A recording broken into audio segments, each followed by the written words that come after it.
Now we should be live. Great. Finally, we did it. Yeah, sorry. This is my fault. I had a meeting that bled well into when we were supposed to start. And then as we were getting ready to start, Bagel left a surprise for us, for me on the carpet. It was a half-chewed mouse. So, That's disgusting. I had to go clean that up. But Yeah, other that's than that, I'm doing good. Okay. All right. Are you allowed to talk about your meeting, or is it all secret stuff? It's all secret stuff. Okay. Then my lips are sealed. I don't know much anyway. So. I didn't really tell you too much, but yeah. Yeah, exactly. All right, cool. Did you know there's a new Anamanaguchi album tomorrow? Oh, it's tomorrow. Oh shit. I thought I had missed the release. Nope, they've been dropping singles for the last couple weeks. All right, well, I am in need of some new music, so that works for me. Well, there you go. Because I've just been like in a bit of musical rut. I'm going through on my iPod, just listening to albums I've had on there for a while. Just going through like A to Z. I mean, like, all right, I want to listen to this album. I'm on like N right now. I don't know if the mic is picking up my windows rattling, but it is extremely windy out. Yeah, and you're sorting near the fires too, aren't you? Or I am told there's some fires up in NorCal. I haven't checked where. Is CaliforniaOnFire.com says yes, but doesn't give any other info, unfortunately. This state just always seems to be on fire.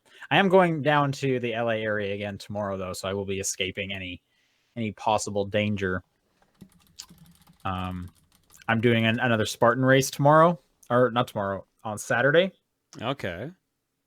And this is the big one again. I haven't done one of these big boys for a few years. So this is the Beast length, which means it is 13 miles long. Last time I did a Beast, it took my team 9 hours to finish the course. I'm expecting it to be a little shorter this time. No, never. Last time it was up in Tahoe, which was at the top of a mountain. It was the same time of year, but it was just a lot colder, which definitely slowed us down. We were also with less fit people. There's less of us this time, so the number of fit people is higher in the group, and it's also going to be like really hot, which that also might be draining for the energy, but at least we won't be like freezing cold. Because I remember doing the lake swim up in Lake Tahoe, and I could not breathe. It was so cold during that race. You're crazy. You're fucking crazy. Well, we'll see how it goes. Yeah. This is probably like the last Beast I'll do in a while.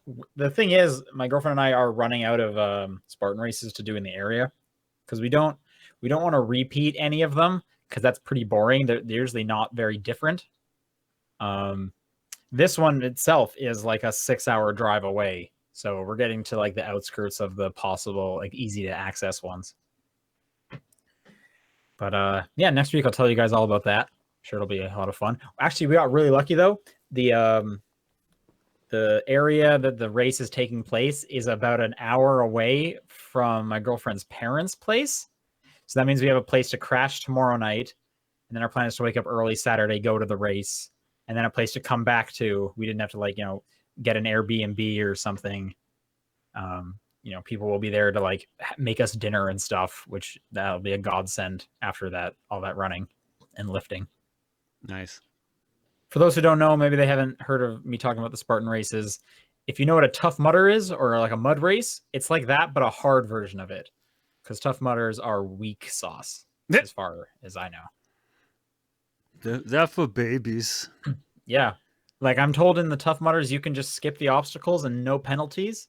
The Spartan race, there are penalties if you fail or skip the obstacle. You got to do 30 burpees, and that just like destroys your energy level. Why would it be burpees? Ugh.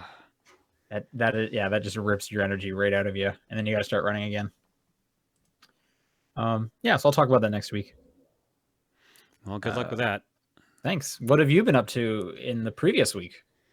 Work. Just been streaming a lot. I'm leaving next week. So just got to figure out getting stuff ready for that. and figure out what my plans are for that. I've been going to the doctor for a couple things. Haven't getting that annual checkup. Everything good? Everything working? So far, it sounds Tightening like the squeaky wheels, so to speak. it sounds like some tightening will be needed. Yes, Oh, geez. because they called me today and they're like, "Hey, no, nothing major, but we want you to come in and discuss your blood work results on Monday," which probably means my B12 is dangerously low again. I don't know what that means. That sounds bad. It runs in my family. We have bad iron and bad B12, so unfortunately, that means like I'm gonna have to take like probably more injections. But Eat some more steak. I mean, I wouldn't say no to that. Yeah, get But that it mainly means I'm gonna have red to meat. like controls like your like energy levels and stuff like that. So that'll be fun. Spinach. I believe there's iron in spinach. It's That's really the about it. B12 that's gonna be the real issue. But yeah, Okay. Well, hopefully everything comes back easily treatable. here's hoping. I gotta wait for the results of the rest of the stuff too, because I got some stuff done today. Okay. Well, I will keep my fingers crossed for you. Appreciate it. Paul's not here, if that wasn't evident. No. I believe he's visiting family. Mm-hmm. So have a fun rest, Paul.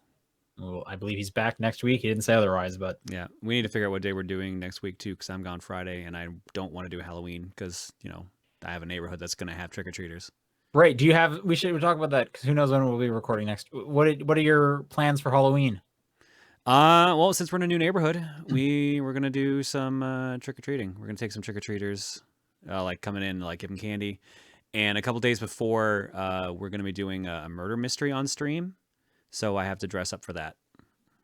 That's cool. Is that with a specific game or how does that So, work? it's like one of those like dinner party things, one of those dinner party packets. So, Okay. it's our stream group main menu, so we're all gonna be in character. And we're going to go to Dracula's birthday party. And so we have to we have to mingle with everyone and figure out who did the murder. And we haven't figured out who's getting murdered yet. So for all we know, it might be one of us. So wait, hang on. Sorry. So I'm familiar with the dinner party thing. So are you inviting a bunch of people over to your house and then you're No, just no, gonna have it's going to be on cameras? stream. It's on stream. Okay, so you're just gonna be like role playing verbally. Yeah, well, we'll be on camera, so I still have to dress up in costume. I see. Okay, that's interesting. I have not seen one of these on online. I guess that's cool. What's the theme? You say Dracula's party, Yeah, right? Dracula's 500th birthday party. We all get invited there, and then apparently someone dies during it. It might be one of the players. It might just be some NPC. But yeah. Is like everyone a vampire, or does this world have like werewolves and I am Frankenstein? playing a werewolf. I'm Fangs the werewolf, apparently. Okay, all right. There are a bunch of vampires. There's witches, wizards, skeletons, familiars, etc. Skeletons. So someone has already died. Double died. Double died. Double Okay. died. The Vanished. patented double murder. Right on. Our plans, it's kind of a repeat of what we did last year, but we want it to be kind of an ongoing thing. There's like a rich neighborhood in the city here, and they close off some of the streets for kids to go trick or treating. But all the houses, because they're rich, have these super extravagant decorations. So we just go over there. We don't go trick or treating. We're just in like regular clothes, but we just kind of hang out in the area and see all the costumes, see all the fun decorations, and just kind of be a part of Halloween. Because no one comes to my area. This like everyone who lives in my neighborhood is like in their 20s and doesn't have kids, so there's nothing going on in my neighborhood really. And also Luigi's Mansion, which I am very excited to play on Halloween. Shit. Yeah, I gotta make sure I got that because I leave the day after Halloween, so I actually have to make sure I pick that up. Put for the plane. Exactly. Perfect timing. Thankfully, the flight is a direct flight, so I'll probably sleep through half of it and then game the rest. Right on. Right on. Well, speaking of video games, this is the top-down perspective. Hooray! Yeah. For October 24th. I'm Sean Booker. I'm John Wheeler. And John, what have you been playing? All stuff on stream. I've not been playing much off stream except for mobile games. So we are working on Resident Evil 1. We've been playing through that on stream for game clearing. We're, I think, 40% through the game. We're going to try to make a big push next week to see if we can wrap it up fully before Halloween. Right on. Yeah, so we'll be doing that next Wednesday. Otherwise, the only other thing I did on stream was we played through Dragon's Crown Pro again. So last week we beat normal difficulty on stream fully. Okay. And this week we beat hard difficulty fully. Nice. Are you done the game? No, because there's 2 more difficulties that unlock. So each time you beat the game, the level cap goes up for your character, and also like the difficulty of everything, all the stages goes up. But you can switch back and forth between them at your leisure. The level cap for your first playthrough is up to 35. The level cap for your second playthrough is 65. And the level cap for the third playthrough is 99. And then the final level cap is 256. This just sounds like there's going to be a lot of grinding. Yeah, pretty much. But the one thing they do, which is nice, is that you gain more experience based on whatever difficulty you're on.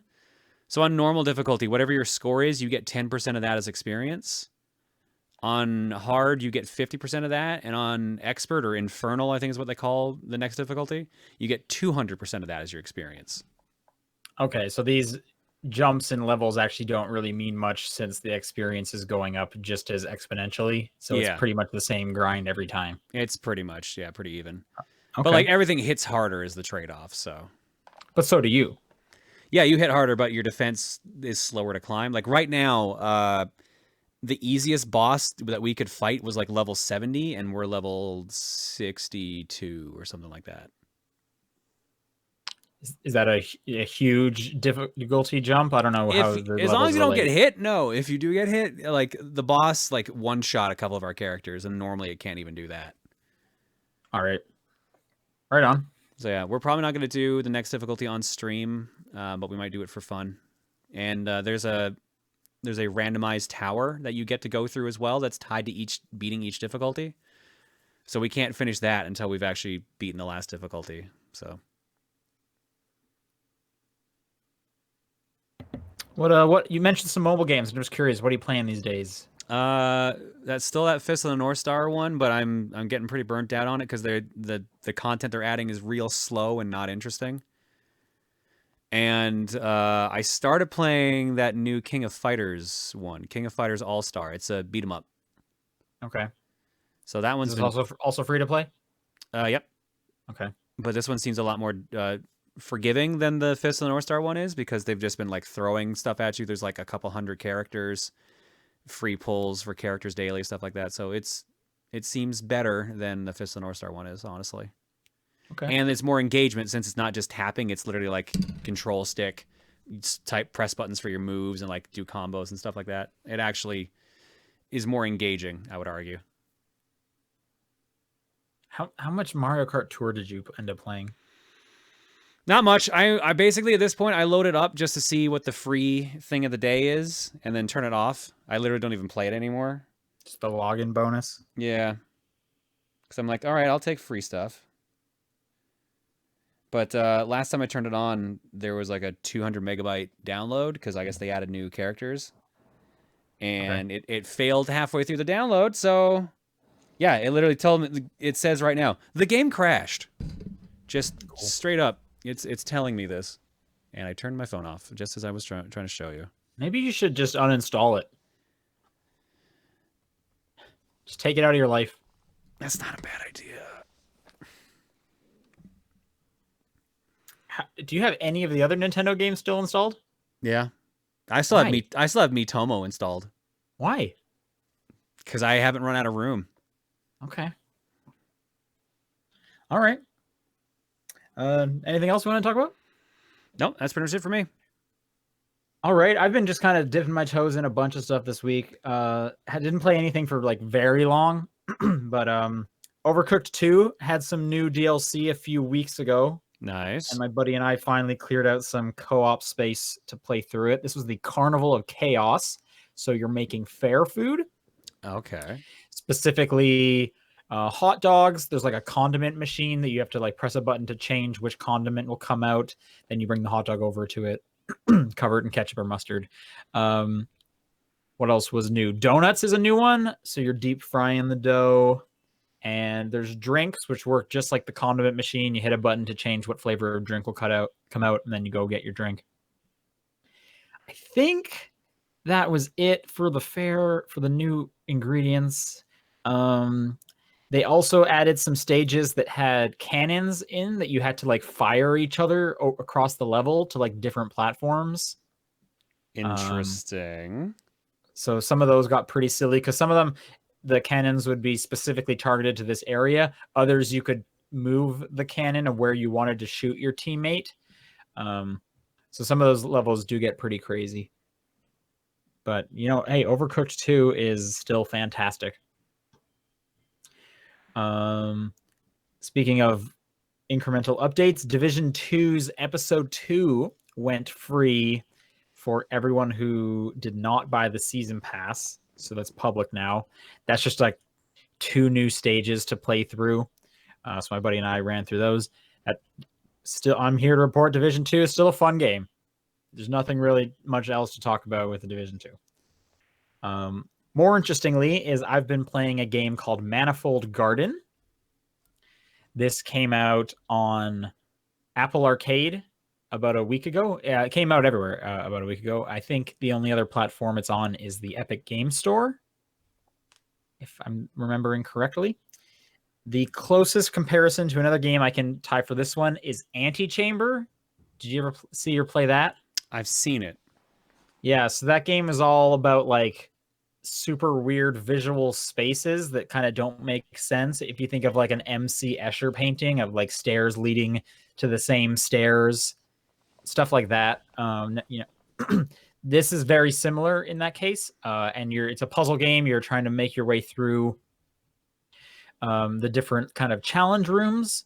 The rooms are all kind of sectioned off, so it's a little more straightforward than Antechamber was. Antechamber would do weird stuff like make sure you go around this corner, and then if you go backwards, the room will be different that you walk backwards into.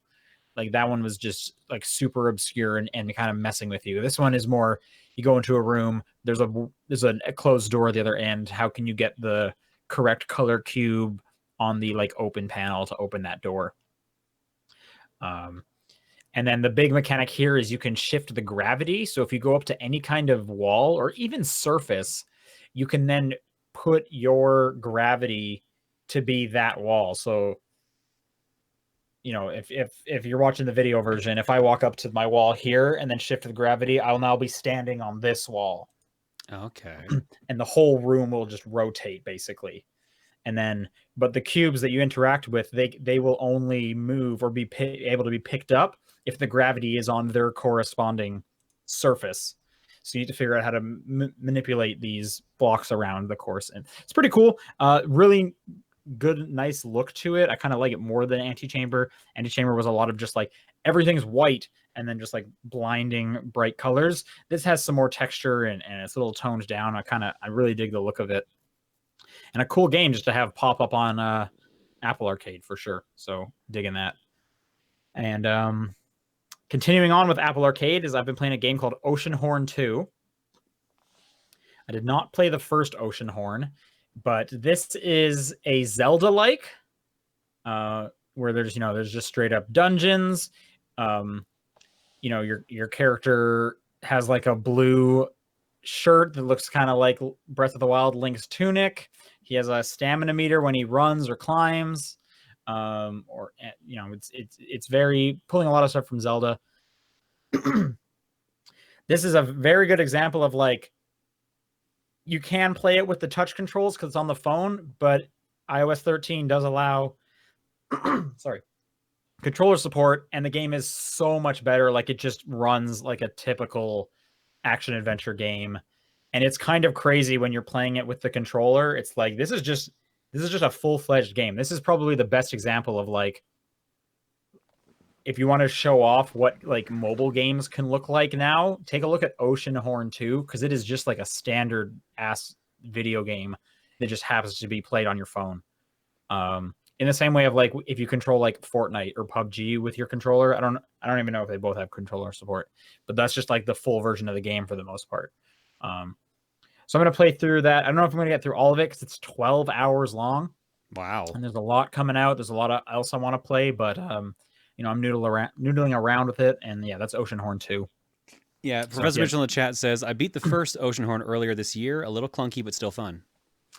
Yeah, I believe the first one, again, I didn't play it, was again kind of a Zelda-like, but it had the isometric perspective, kind of like a top-downy of like the older Zeldas, and this is the more behind the back free range Zelda. So they're very Zelda inspired for sure.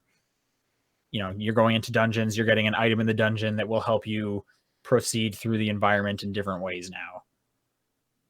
So if you have Apple Arcade, no reason not to play it, as far as I'm concerned. And that's all I've been playing. Let's get through all this news. Biggest news of the week easily was Fallout 76. It's back once again. So when we last left Fallout 76, they announced, hey, we're bringing back NPCs. You're going to finally get it. There's going to be non-player characters in the world. You know, there'll be quests. It'll basically be kind of like a Fallout game that you want it to be. Earlier this week, it was announced that the non-NPC update was going to be delayed till next year. Specifically, that was called the Wastelanders update to add human non-player characters with dialogue and quest lines, more like a typical Fallout game. That's getting pushed, which is definitely a bummer, since that's what like everyone wanted from that game. And hot on the heels of that, they announced a subscription service to Fallout 76. And this is wild. This is absolutely wild. This is called Fallout First. It is American prices, $13 a month, which is steep. Yeah. That's technically more than like Netflix. That's more than Game Pass. Or 12 months, you can get it for $100 if you want an annual subscription. Which is also insane. This is what you'll get with Fallout First. You'll get private worlds, which allow you to play in a private world exclusively for you and up to 7 friends. So basically, private servers. That part is key because there's another news story after this. You will get a scrap box. This one's also key. Unlimited storage for crafting components in your own new scrap box container. You'll get a survival tent, a new placeable fast travel point with a stash, sleeping bag, and more for your basic needs. You'll receive 1,650 atoms per month to use in the Atomic Shop. You'll get an iconic Fallout outfit exclusively for members, the Ranger armor outfit, and you'll get icons and an emotes pack. So a little bit of premium currency, yada, yada, yada. I can't believe people actually subscribed to this. Oh, I knew it was going to happen. People at this point were going to do it either because they love the series or they just to see how bad of a train wreck this is going to be. And guess which one happened? I honestly cannot believe the audacity of Bethesda coming out with this stuff. Like, you would think they're in the middle of like, we need to like make good with this game as much as possible. If not, just like kill it and move on. They should just be giving all this stuff for free. They need so much goodwill right now. Some of these things should not be tied behind a paywall, such as private servers. Sure. Yeah. I mean, my point was more just like the fact that they're asking more people for money for this game is weird when they should be on a make good. But this is like if Anthem came out and said, hey guys, we have a battle pass now. It'd be like, are you insane? Who's even playing this? So going hand in hand with that, there's a third part to all this Fallout 76 stuff. People did subscribe. People have been trying it out. Specifically, the private servers are not private. If anyone on your like Bethesda friend list, who you may have been friends because you were trading gear with or whatnot, they can just come into your game. They can come into your server. It is not locked out. So there's this weird workaround that is pretty easy to work around. And then also the scrap box for many users is just deleting their items. Oh, there's another thing about the servers apparently you were missing. Apparently, they were previously built servers. So some people were starting private servers and finding shit was already looted. And like NPCs were already dead.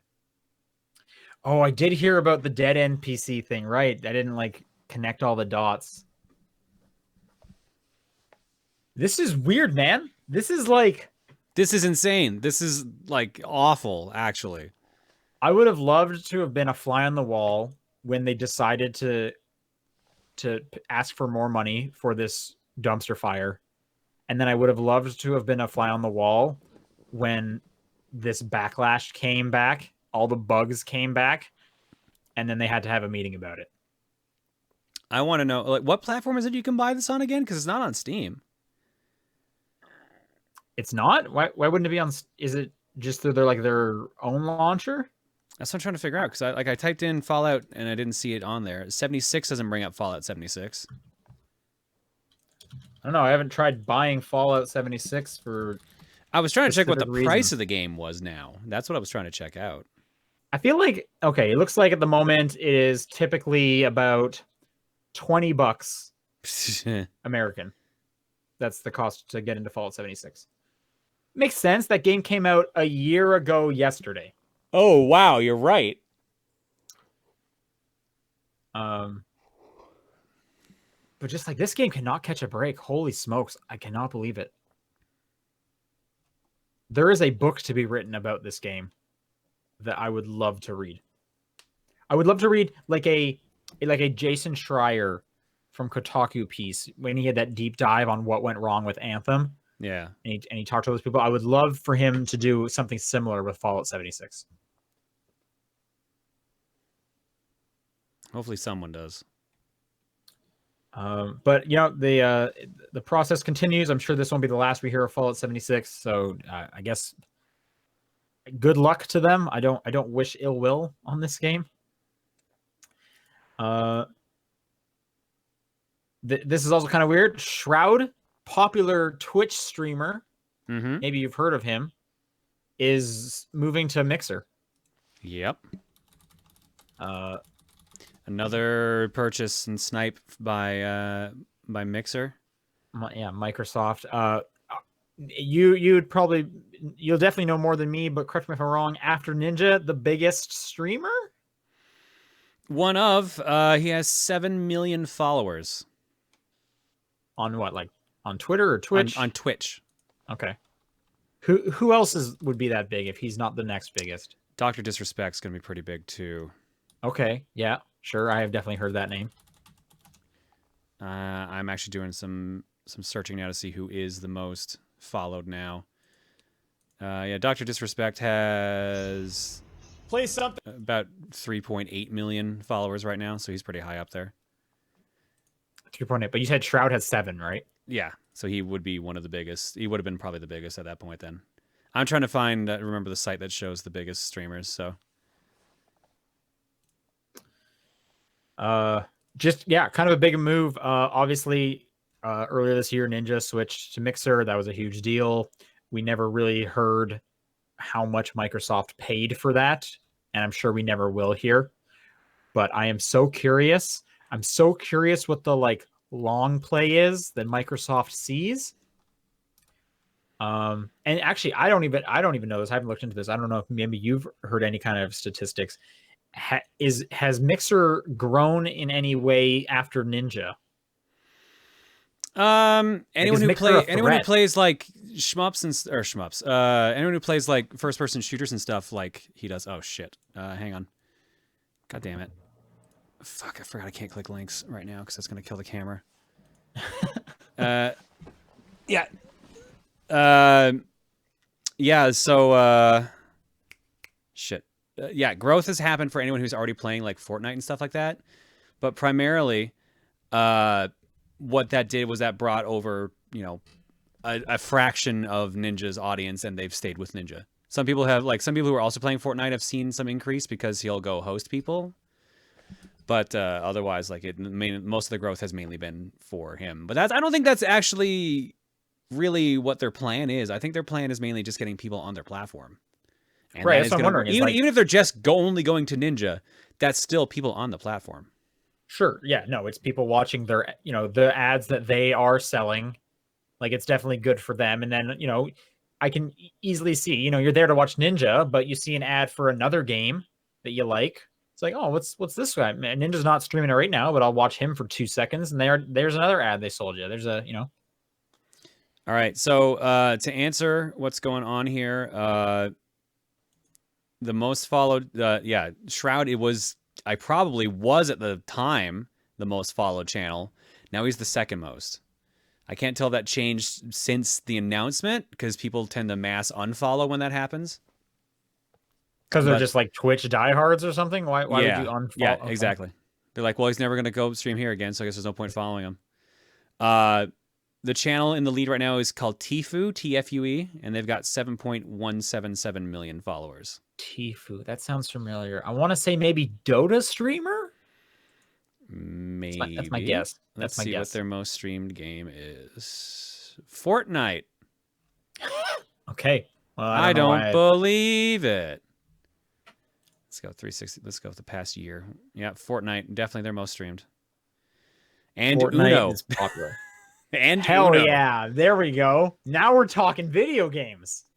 It looks like, literally what he does is he plays another game when waiting to queue up in another game, like Fortnite. To see Fortnite, Uno, Super Seducer, Pummel Party, The Game of Life, Golf It, Toontown Online, Monopoly, Just Chatting, Getting Over It with Bennett Foddy or whatever. It's a great game. I can't even tell. Conquer, never heard of that. Old School, RuneScape, Minecraft, Creative Destruction. Yeah, PUBG, and Unlisted. All right. Well, anyway, yes. So, long short of it, Shroud is on Mixer now. Mixer's making moves. We'll see how that continues. You just waiting for that phone call, John? They would have to offer me a stupid amount of money. I'm sure they have been doing that. I can guarantee these people have been offered like something that basically means they can retire when eventually they fall out of problems. I'm sure they are getting a insane amount of money. All right. On a sadder note, The Last of Us 2 has been delayed, which is crazy because it was like less than a month ago, I want to say. No, maybe it was about a month ago. We got the release date. The release date used to be February 20th, if I believe. Yeah, that crowded day. Wait, is that maybe when Doom got delayed too? And that's when Animal Crossing's coming out. I don't think they were. All three are on the same day. I don't think so. They're all on the same day. Well, okay. Not anymore, at least. Last of Us 2 got pushed to May 29th. March 20th. Sorry, March 20th was Doom and Animal Crossing. Okay, yeah. I didn't think they were the three. May 29th, which is a bummer. I'm so excited to play that game, but it'll obviously make for a better game, so good. I want the best Last of Us 2 I can get. I do wonder what happened, though, because if they were so confident enough to do like a presser thing and suddenly have to walk it back that fast. Right, and they made a big deal about the release date. It was the end of one of their State of Play events. They put out this release date trailer. It was like, here is the date, finally. And then so soon they had to switch. I don't know what could cause something like in that short amount of time to be just like, oh no, we have to push it. Like what would pop up at that point? But it'll make for a better game. Delays make for better games, right? Yep, hopefully. And then in weird news, Ubisoft went ahead and delayed like a bunch of games today. Yeah, they delayed like 4. Yeah, this was super weird. So Ubisoft announced that Watchdogs Legion, Rainbow Six Quarantine, and Gods and Monsters would be delayed from their initial early 2020 windows until next fiscal year, which runs from spring 2020 until spring 2021. Yeah, so basically April's onwards. Yeah. Pretty big delay for some of those. I'm gonna just assume Gods and Monsters is getting pushed back the furthest. Likely, because we've seen nothing on that other than that first trailer. We've seen that first trailer. I mean, that's the same for Rainbow Six Quarantine, but that was at least based on a mode that came out of Siege. So I'm sure they have at least a bit of a ground floor made for that already. Yeah.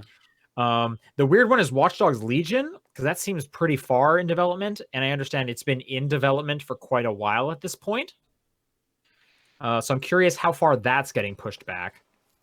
But I'm just gonna go ahead and guess like Gods and Monsters is 2021, like it's going as far back as they can push it, since that's supposed to be Breath of the Wild.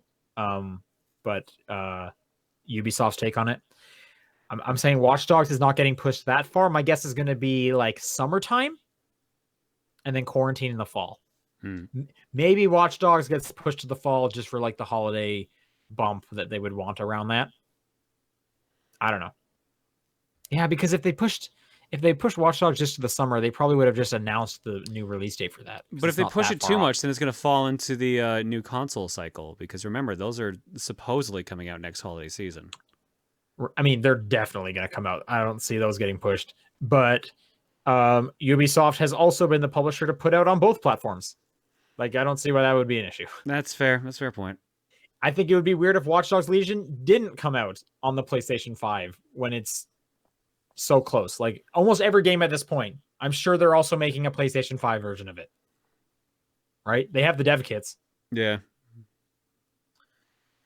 Also, this is just an add-on. They also mentioned in a press release that there was a sharp downward revision in the revenues expected from Ghost Recon Breakpoint, so it did not sell very well. And to a lesser extent, the Division 2 has stopped selling well, which kind of makes sense. I feel like everything has just kind of fallen off with that game.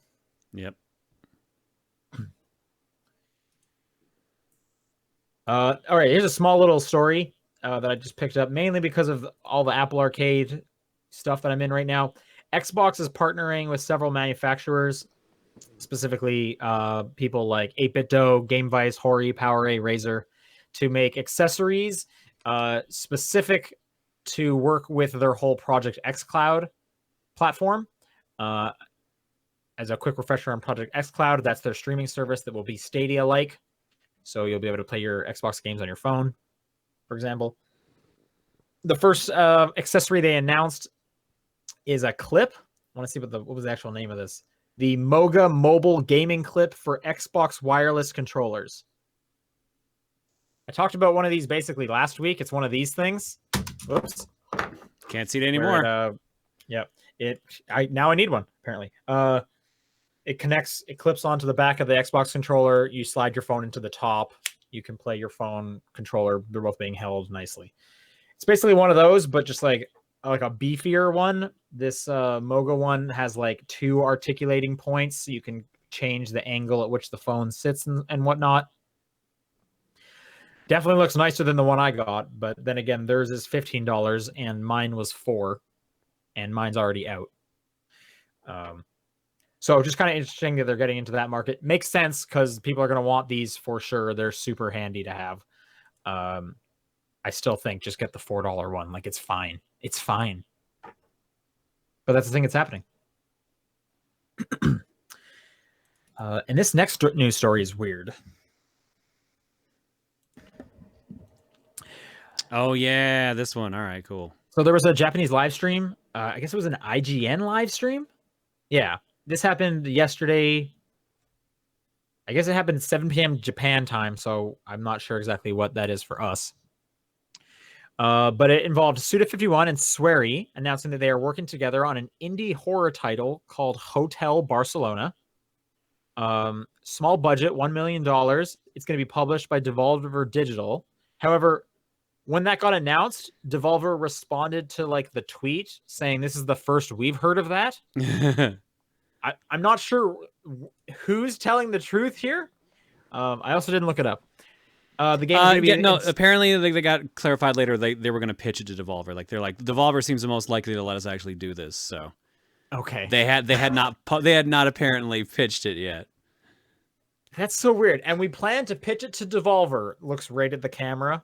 Come on, wink, please. It's inspired by Siren. Swery also mentioned David Lynch and Twin Peaks Season 3, which makes sense. That dude is a giant David Lynch and Twin Peaks fan. And the game is supposed to be easy to pick up, possibly coming to mobile. I'm just kind of basically, I was going through like a Twitter thread that was kind of live tweeting the event.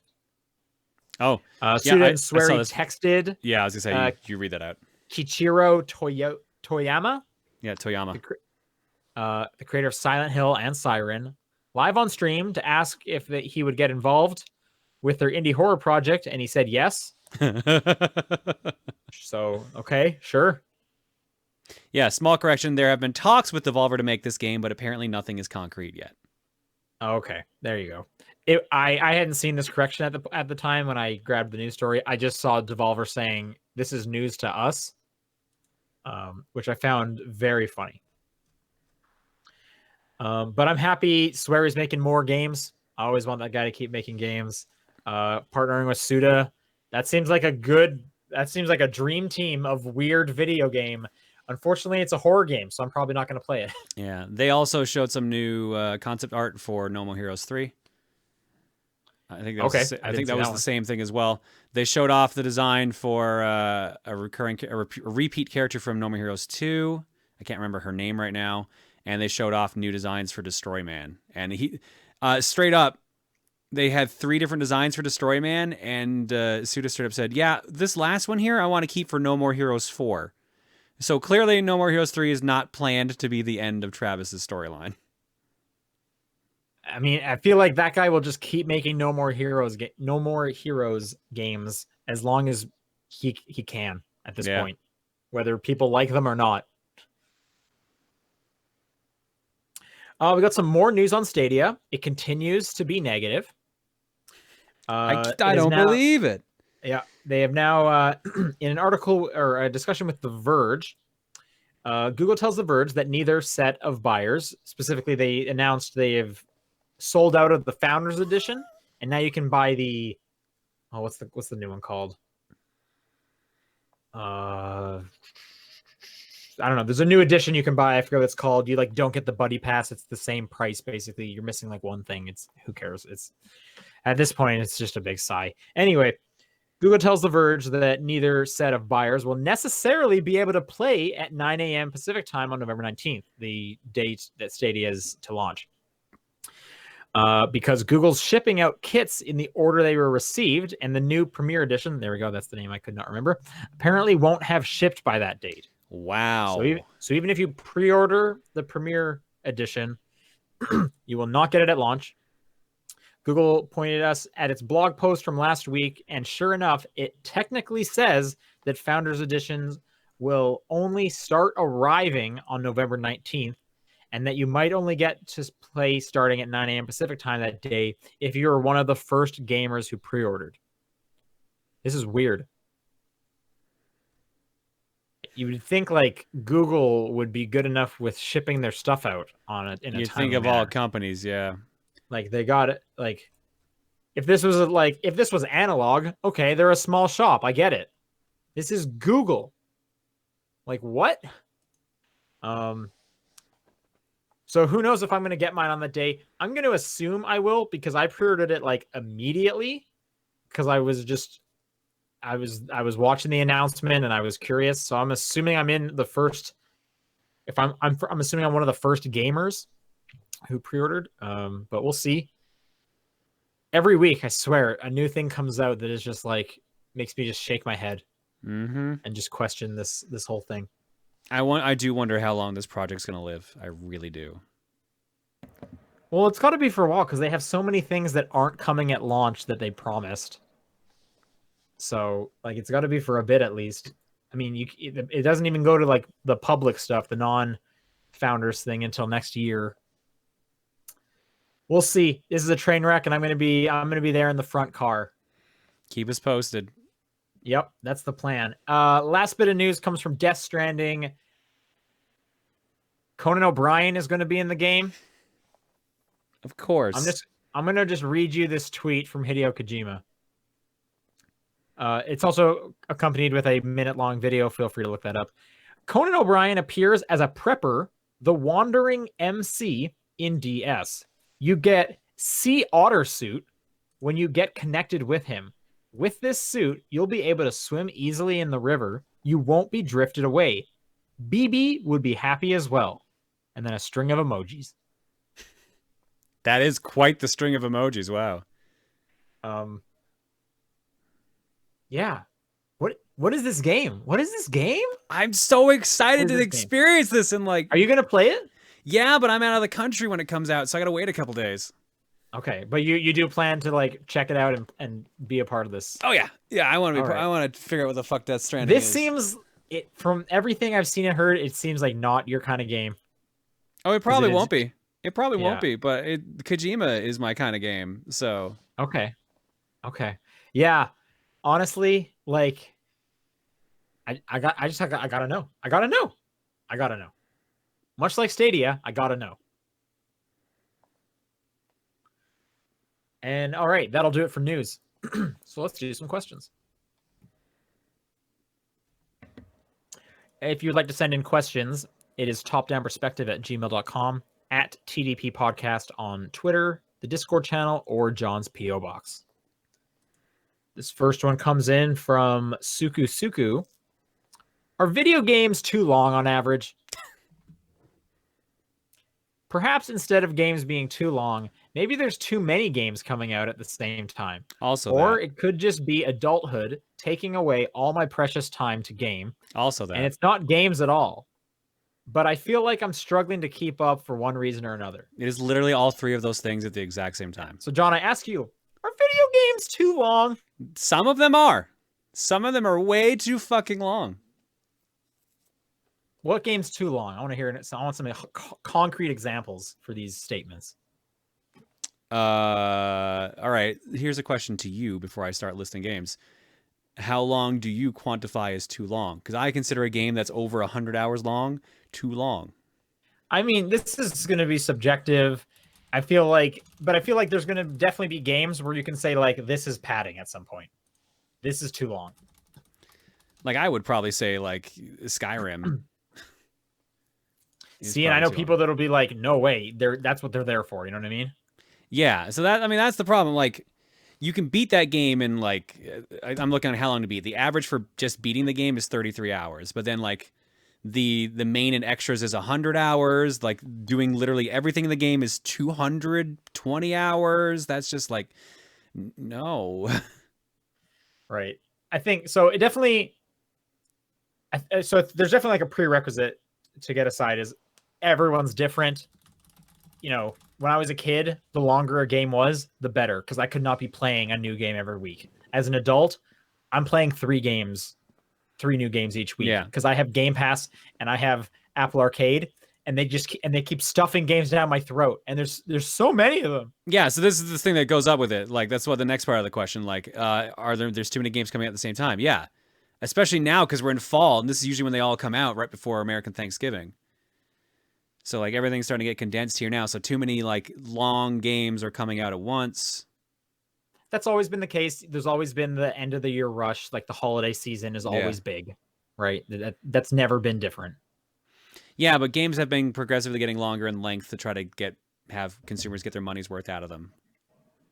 Like that's been happening for a while. Like the past generation or two, that the games have progressively getting longer and longer. I think it's the third point here is the key one. Hmm. Could it just be adulthood taking away all my precious time to game? That is another thing that's happening too. You are losing gaming time due to being an adult.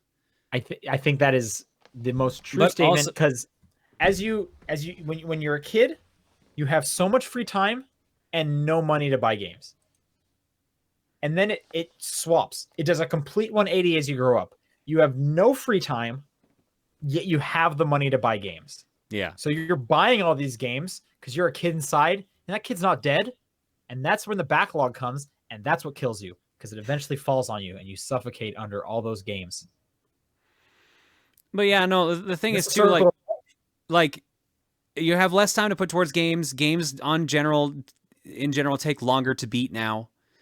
And that just becomes impossible to just keep up because of that. There's more games coming out than there ever have been between indies and like streaming services and just all the other platforms and companies trying to start new platforms. There's just I don't know if I fully agree that games in general are getting longer. You really disagree with that? Because there's like, for every example that you could possibly give me of a sequel that is longer than the previous one, I could name 1,000 indie games that are an hour long. Okay. You know what I mean? but I do definitely agree that like maybe the point, maybe the easier battle now. we're battling over here is that maybe AAA games are getting too long. But even then, like I just finished Link's Awakening. That was an 8-hour game. That's a remake of a game from the 90s. Okay, no, sure, that's a good point. I think of stuff like, okay, how would you describe like Apex or Fortnite? That's Definitely different. AAA at this point. That's different because that's just a multiplayer No only ending. experience. That's just how long you want that to be. I do think. I mean, we're splitting hairs here. I think Yeah. the key is more games are coming up than ever because it's getting easier for people to make games. More people want to make games. It's getting easier to get your game out there as a smaller person. That's why there's indie games everywhere. And then yes, the subscription services, like they are putting out more games than I can keep up with for sure. Yeah. Like Game Pass puts out like 3 games a week. Apple Arcade drops like 5. I get 2 games on Epic Launcher every week. Twitch gives me like 5 games a month. Like there's so many. Like I cannot play all those. As a kid though, holy smokes. That would have been the greatest thing I could have possibly thought of. Yeah. I agree. So yeah, I think you're right. The real point is that, as an adult you have less time, and also there's just way more you have access to now. I still think AAAs are getting a bit longer in the tooth than they used to be. But you can argue one way or the other on that. And then that's so. And then when we talk like game to game specifically, again, I think that's where the subjective argument comes in. Like it comes down to like padding. Does this game feel like it's using your time nicely? I remember hearing constantly people saying that like Assassin's Creed Odyssey does not respect the time you put into it. It's a lot of just filler quests just for the sake of having Red Dead Redemption 2 came to mind for me immediately. Some people, yeah, I'm not one of those people specifically Red Dead Redemption 2, but I've heard a lot of people saying that like this is not like what they want. It's just slow for slow's sake. That's not what they're looking for. But then there are definitely going to be people that are like, no, I'm just going to play Red Dead like all year. And it's awesome. And I love riding my horse and brushing my horse. And this is exactly what I want. So that part's obviously subjective. But it definitely comes down to like, do you feel like your time when you're playing the game is valued? And then you can answer, is it too long or not? And that's like grinding. That's the whole issue with grinding is no one likes grinding. And that's why it's called a grind. And that is when, like, yes, this game is taking too long because I'm not being respected. My time's not being respected. Yeah. All right. Next question comes to us from VGC Kenny. My idea for a traditional RPG is that however many playable characters there are that many slots in the party. You have 8 playable characters, 8 slots, 16 slots, 24 slots. I want to choose every action, every turn, even if it takes a while. However, I know this is impractical, at least for now. But the PS5 is on the horizon, and that means there's new limits to push coming. So what impractical ideas do you want to see in a game? And there's a second question after. We'll worry about that first. Honestly, I like the, everyone in your party is in a fight idea. I agree with that. That sounds like a nightmare. It would be a nightmare, but it would be fun. It'd be weird, that's for sure. Yeah. I'm trying to think. We got all this power, new consoles. What do we want? Wildest dreams in our games. No more glitches. No more glitches. Okay. How about I would like Nintendo to make a mobile app that does something.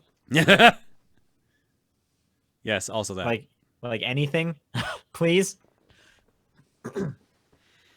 I want all cutscenes from here on out to reflect the creative character I've made. Okay, sure. I feel like most games do that. If it nowadays more do it, but some games still don't because some of the cutscenes are pre-rendered. So they just like default you to a different look or something, or what are you thinking? Or they just don't show your character. Period. Don't sure. Okay, sure. I had one and I just lost it. Oh, I want it to be a mandate. This I don't think is impractical. If I press start during a cutscene, it pauses the cutscene. Yeah, please keep doing that. That's been nice. Like, and it definitely, even if it doesn't pause the cutscene, it definitely does not skip the cutscene. Are you kidding me? Holy smokes. I feel like every game, the first couple cutscenes, I have to test it out because I don't want to. Because if I miss it, I can at least start over and I haven't like missed much, Yeah. as opposed to just being scared for the rest of the time I'm playing this game. Also, and another one, it's got to be super evident when the game is saving. It's like it saves itself, or that I know how to save. Because I can't tell you how many games I've been like, did it auto save? I can't. Nothing says save in the pause menu. Can I turn this game off? Like that happens from time to time. And I have definitely Google searched, how do you save in blank? That's a weird one too.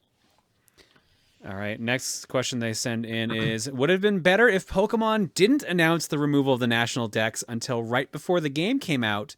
Or is it better this way because people can plan around it? I think if they hadn't mentioned that and then the game came out, they would have had an even bigger rage explosion than they have currently had, which is And they would have had hard to that believe, but yes. during the time when they want the best press they can possibly get. Yeah. Also, what is planning around it? What do you like? Gotta like prepare yourself? Gotta like make sure you have an extra meal. Get ready. Or, no, they mean get like strong? like, oh, I'm not gonna buy the game now, like shit like that, or like okay, or figure out like what Pokemon I like that I can't bring forward, etc. That Pokemon fans are frightening. like the only thing I could feel like that you could have planned to do is not buy the game. Other than that, what planning is involved at this point? Mentally preparing yourself for not in fact catching them all. I guess, yeah. I need a solid week of like meditation to shore myself up, because blank's not going to be in there. I've stopped I've stopped caring about this a long time ago. But like I don't think I ever cared about this. I know, I mean like the reaction to it. Yeah. It's just like, all right, it's whatever. Weird. Just go play something else, please, for the love of God. I agree with though. I think they got it out in front of it. I'm sure they didn't think they were going to get as much blowback as they expected. Yeah. But that is when very, the game comes out, very clear. Like for all they know, it could have impacted reviews, which that's not what they want. Because I'm sure some people would have reviewed it poorly because it doesn't have the Pokemon. I'm sure there's still someone out there who cannot wait to put out like an Amazon review saying 1 star because 98% of the Pokemon are there, not 100. You know what I mean? Oh, I can guarantee there probably is negative Amazon reviews of the game already. Then again, wait, do you think there's actually people that go by Amazon reviews for video games? Oh, yeah, totally. That's insane. Okay. Yeah. Oh, yeah, I guess there wouldn't be any. There's no reviews. Probably because it's not out yet, right? There's customer questions and answers. Yeah, no reviews. Write a customer review. Yeah, this item's not been released yet. It's not eligible to be reviewed. Okay, so Amazon thought of that. Question in the chat: you think they'll add more Pokemon as DLC? I forget what they said. I don't remember if I've heard that. That'd be cool. I remember in the past you could, using like e-reader cards and stuff, like go to like new areas to catch some legendaries. That was awesome. That was super fun. So why not? Sure. All right, next one comes in from Boko. When does a game series cross over from being a series into being a franchise? Galaxy Brain. Does it actually say Galaxy Brain, or did you just say no? that? I'm just saying because that's like a mind blown. I use them as synonyms when I write. Franchise traditionally means it's in multiple forms of media.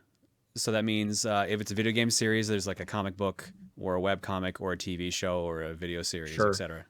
That's traditionally the marker. Or if it has spin-off games like Mario Kart, for example.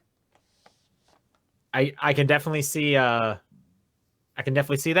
I've used them as synonyms in the past. It does not bug me. Oh yeah, they're pretty interchangeable, honestly. Yeah, I think they're quite interchangeable. But yes, if I had to split them apart, I think that's true. There's like a different form of media under the same name. Hebrew Lantern writes, warm water tastes round and cold water tastes pointy. Would you agree? What the fuck? I'll drink this cold water to see. Is this a meme? I don't know. No, doesn't taste pointy. Is this like the new hot dog is a sandwich thing? I hope not. Warm water tastes round.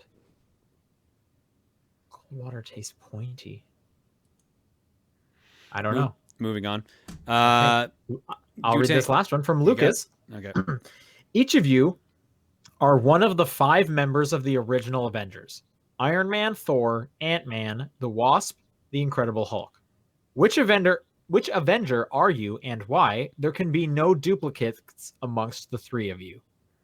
Well, there's only 2 of us, so this will be easier. I would love to be Iron Man, but let's be real, I'm probably the Hulk. What makes you say that? Anger Why do you want to issues. be Iron Man first off? Because I like issues. Okay. Yeah. Because I like a sarcastic internet. I like a sarcastic billionaire that basically just builds a suit that lets him fly and shoot lasers. Okay. I don't know which one I'd want to be. I'm not a huge like wanting to be the Iron Man specifically. I guess Hulk would be cool, but then yeah, you have to deal with the whole like Dr. Jekyll, Mr. Hyde kind of thing. Yeah. Which that seems like a hassle. Bugs are gross. I don't want to be Ant-Man. I think that's the easiest one to say no to. The Wasp can fly. Actually, a bunch of them can fly. The Wasp was cool though. So I'd probably go either Wasp or Thor. Well, Wasp and Ant-Man can both change their size, so which is kind of neat. So yeah. Yeah, I guess I'm just I think Thor's powers are cool. Thor's literally like a god, like a demigod, so like that's also a pretty good choice. Yeah, see, I think I side with Thor because I like his powers. And you know, he's like strong like the Hulk, but he's like always in control. But yeah, Thor Ragnarok, they're both in that movie, so that's just a good movie. There you go. All right, that does it for questions. If you want to send in questions for next week, it's topdownperspective@gmail.com, at TDP Podcast on Twitter, the Discord channel, or John's P.O. Box. What is your game of the week? Dragon's Crown. And I'll give it to Overcooked 2. All right. Starting tomorrow will be the November TDP Plus poll. So get ready. If you're listening to the audio version of this or watching the video archive, it'll already be up. So go over and vote if you are a patron on what we will discuss and talk about next month. Which means this night, if you are a Blue Eyes White Dragon tier patron, you need to get your submissions in before that poll goes live tomorrow morning. I forgot you called it that. Time is running out. That's the name that was suggested, man. I just go with what the fans want. That'll do it next week. So we'll talk to you guys then. See ya. Later, everybody.